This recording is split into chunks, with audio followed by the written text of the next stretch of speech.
Okay, Om Swastiastu. My name is Iputu Krishna Pramanayuda, and my last three digit is 026, and I'm for EKSE.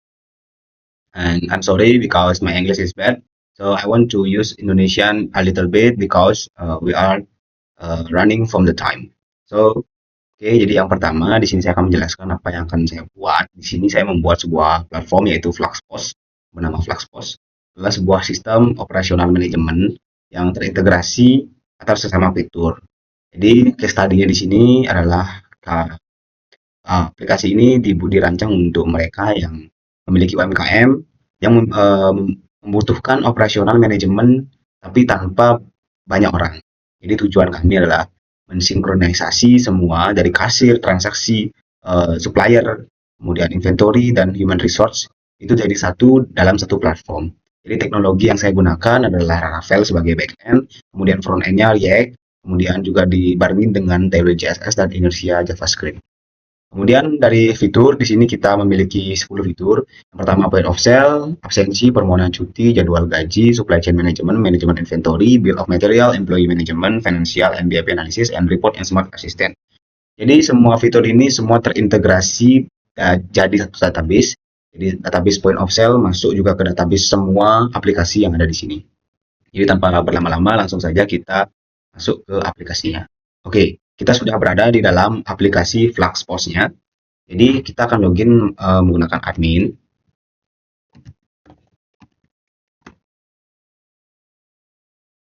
Oke, ini adalah halaman admin. Jadi sangat simpel dan juga sangat mengefisiensi ruang. Jadi orang itu mudah sekali melihat beberapa fitur yang ada di sini. Jadi seperti yang kita akan bahas, pertama adalah point of sale. Nah, point of sale itu sendiri adalah sebuah tempat untuk berdagang. Jadi ini semacam kasir, yang mana kasir ini ada beberapa menu dan juga kita bisa memasukkan menu ini ke dalam keranjang order item istilahnya. Misalnya contoh kita masukkan ice latte, kemudian kita memasukkan table, kemudian nominal bayarnya. Misalnya nominal bayarnya 30.000, jadi kembaliannya lebih 5.000. Nah ini dibayar secara cash atau kris. Misalnya kita bayar secara cash, akan transaksi lanjut ke transaksi berikutnya untuk pelanggan berikut. Jadi pos ini atau point of sale ini dirancang secepat mungkin bisa menangani pelanggan. Seperti itu. Kemudian kita kembali ke halaman utama. Nah, kemudian ada absensi. Di sini absensi membutuhkan kamera, jadi kayak akan setting kamera dulu. Oke, di sini terlihat kamera OBS ya. Jadi saya menggunakan kamera OBS. Ketika kamera ini dihidupkan atau fitur ini diaktifkan, maka akan mendeteksi GPS dan juga wajah. Kemudian ketika absen masuk, sudah saatnya masuk, kita akan mengambil absen masuk dan data akan otomatis dikirim ke manajemen employee atau bos lah istilahnya. Kemudian kita masuk ke permohonan cuti. Di sini fiturnya adalah untuk memohon cuti. Misalnya kita mau izin ada upacara, kita tinggal jenis permohonannya izin, kemudian tanggalnya tanggal 30 misalnya hari ini dan sampai tanggal 2, alasannya upacara agama. Kemudian kita kirim permohonan. Nah, maka statusnya akan pending. Jika disetujui maka approve dan jika ditolak maka reject. Oke. Kemudian jadwal dan gaji, di sini kita bisa melihat jadwal kita. Jadi kapan jadwal kita, Senin, Selasa, Rabu, shiftnya kapan. Kemudian juga kita bisa tukar shift pada teman kita. Kemudian slip gaji, di sini juga kita bisa melihat gaji kita karena di sini belum disetting gajinya jadi masih 0. Oke. Kemudian ke supply chain management. Nah, di sini supply chain management adalah supplier. List supplier ada di sini. Jadi kita bisa melihat supplier di sini. Contoh di sini saya memasukkan suppliernya adalah sub A. Nomor telepon kita masukkan asal, tipenya bahan baku, kemudian emailnya sub A, alamatnya jalan A. Seperti itu. Kemudian basic deskripsi dan lain sebagainya. Kemudian jika simpan supplier ini, maka akan masuk ke daftar supplier yang mana ini kita gunakan CRUD yang mana untuk edit juga bisa di sini, kemudian delete juga bisa di sini. Oke. Lanjut ke manajemen inventory. Nah, di sini kita bisa melihat bahan baku dan stok yang masih tersedia dan juga kita bisa menambahkan bahan baku. Contoh di sini bahan bakunya adalah susu UHT. Nah, di sini susu UHT kita masukkan ID-nya SAU misalnya. kemudian dalam gram, kemudian stok saat ini misalnya kita 1000 minimal stoknya, saat dia ada peringatan itu berapa, kemudian suppliernya kita bisa milih, kemudian harga per gram, ini kan kita masuk gram, nah harga per gramnya itu berapa gitu, harga per gramnya misalnya 100 rupiah gitu, misalnya simpanan bahan. Nah, di sini kan sudah masuk semuanya, yang artinya kalau kita bisa juga edit, kita juga bisa hapus. Nah, ini kita list beberapa, yang merah ini adalah stok yang sudah menipis ya, dan yang masih tidak merah ini adalah stok yang masih. Jadi jika sudah menipis dia akan ada seperti ini, jadi kita gampang. Oke, lanjut ke bill of material, dan di sini kita bisa membuat menu dan juga menentukan HPP. Contoh di sini kita akan membuat kopi latte, yang mana kategorinya kopi, dan harga jualnya mungkin kita masih bingung harga jualnya nih, ya udah kita tinggal masukin bahan-bahannya dulu.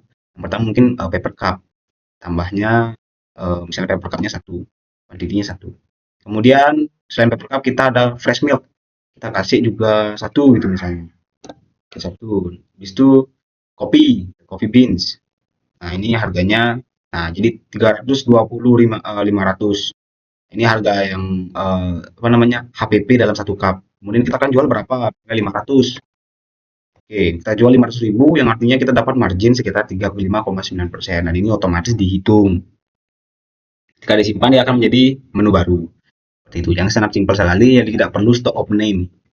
Kalau misalnya bisnis kan perlu stock of name, kalau ini enggak. Oke, kita masuk ke employee management, yang mana di employee management ini ada beberapa tab. Pertama, daftar karyawan. Yang daftar karyawan ini kita cuma ada admin, owner, dan Krishna. Jadi Krishna sebagai kasir. Nah, tadi kita sudah absensi. Nah, yang mana absensi itu sudah akan masuk di sini. Jadi saya sudah mencoba beberapa kali absensi pada hari-hari yang berbeda. Kemudian jika telat, dia akan ada notif telat seperti ini. Kemudian jika pulang, masuk juga di detect. Kemudian tepat waktu juga seperti ini. Nah, seperti itulah. Kemudian untuk rincian gaji, di sini kita bisa mengedit gajinya, bisa juga menghapus gajinya, bisa juga menambahkan gajinya. Kemudian manajemen shift, di sini kita mengatur shift, misalnya shift pagi, shift malam, shift sore. Nah, tadi kita membahas tentang permohonan cuti. Nah, tadi kita sudah mengajukan permohonan cuti. Nah, di sini kita mengaksesi admin owner ini ingin upacara agama, setujui atau tidak. Jika disetujui maka approve, jika ditolak maka reject. Maka kita akan setujui misalnya.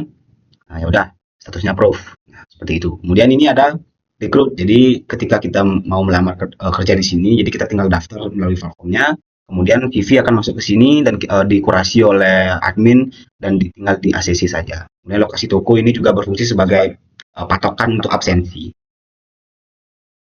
Oke, kita masuk ke finance dan BEP analis. Nah, di sini agak sedikit rumit untuk finansial, karena finansial di sini kita ada beberapa fitur. Contoh seperti di sini adalah monthly revenue, jadi pendapatan selama sebulan itu berapa. Kemudian di sini total fixed cost, jadi pengeluaran kita setiap satu bulan itu berapa, dan berapa sih penjualan yang harus kita jual setiap hari dengan rata-rata harga sekian untuk mendapatkan uang sekian. Jadi operasional ini akan ditanggung oleh break even point. Nah, di sini hitung-hitungannya. Kemudian di sini kita juga bisa menambahkan operasional, misalnya operasionalnya air. Bayar air itu sekitar sebulan misalnya 100.000, kemudian tinggal post expenditure, maka dia nambah jadi 38 dari 37, yang mana juga BEP-nya juga nambah. Oh, jadi harus jual lagi 33 pieces untuk kamu bisa membayar semua ini. Di sini kamu bisa melihat beberapa OPEX-nya atau operasionalnya. Kemudian di sini salary impact-nya. Jadi yang mana sih lebih besar, gaji atau apa namanya, operasional? Ini di sini kan masih besar itu gajinya ternyata, bukan operasionalnya. Seperti itu. Jadi kita back, kita balik ke report dan smart assistant. Nah, di sini dashboard dari semuanya.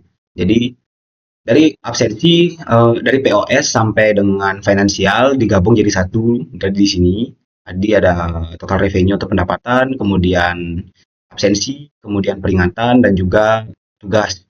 Nah, seperti itu. Nah, di sini juga ada performance analitik, jadi berapa produk yang laris dan juga yang terlaris siapa, yang paling nggak laris siapa. Kemudian ini juga ada apa namanya, tren ya, tren penjualan. Di sini juga bisa terlihat tren penjualannya. Kemudian bisa kita download juga dengan Excel, seperti itu. Nah, juga ada workforce lognya, jadi yang siapa aja yang udah pernah masuk, seperti itu. Kemudian AI asistennya ada di sini. Jadi fungsi dari AI asisten ini adalah untuk memberikan rekomendasi kepada sang pengguna. Jadi biar tahu strategi apa yang akan harus dilakukan seperti itu. Jadi ini karena belum ada API-nya jadi belum bisa berfungsi. Oke, jadi itu aja mungkin dari segi fitur. Mari kita masuk ke dari segi codingan. Oke, di sini bisa terlihat codingannya. Oke, di sini kita menggunakan Laravel ya. Baik, kita bahas sedikit dari app dulu deh. Nah, di sini kita masuk ke app, kemudian controller dan out. Nah, di sini beberapa file PHP yang sudah saya buat. Ini adalah file-file untuk membuat fitur-fitur yang tadi. Jadi, memang ini dibuat oleh AI, namun saya sedikit mengerti terkait alur dari kerja out ini. Jadi, out ini sebagai istilahnya penghubung dari database ke front end. Kemudian dari database, ini adalah dari database. Jadi, ini adalah file migrasi. Lumayan banyak file migrasi yang dibuat karena beberapa database itu perlu. Kemudian sedikit juga saya jelaskan tentang inersia JavaScript. Jadi ini adalah inersia JavaScript, aset JavaScript. Nah, di sini kita bisa melihat front end. Oke, front end ada di sini. Nah, di sini adalah dashboard, ini adalah React ya. Dashboard, kemudian ini portalnya. Jadi yang tadi kita lihat di dashboard itu seperti icon keranjang dan sebagainya, itu ini dia. Kemudian ini TOS-nya, dan ini welcome screen-nya. Jadi yang biru tadi itu sini. Kemudian beberapa hal tadi masuk di dalam out dia. Seperti itu. Nah, ini routing. Nah, ini penting juga karena seperti yang kita tahu kalau link itu biasanya slash. Nah, di sini kita mengatur slash-nya. Jika di web PHP ini lebih mengatur ke bagian dalam atau webnya. Kalau di bagian out ini lebih banyak mengatur ke pengguna atau user. Oke, mungkin dari saya sekian. Apabila saya memiliki kekurangan, mohon maaf. Dan terima kasih sudah menyaksikan. I'm sorry, I'm not using English as well. So soon maybe I'll using English. Thank you for your attention. Om Santi, Santi, Santi Om.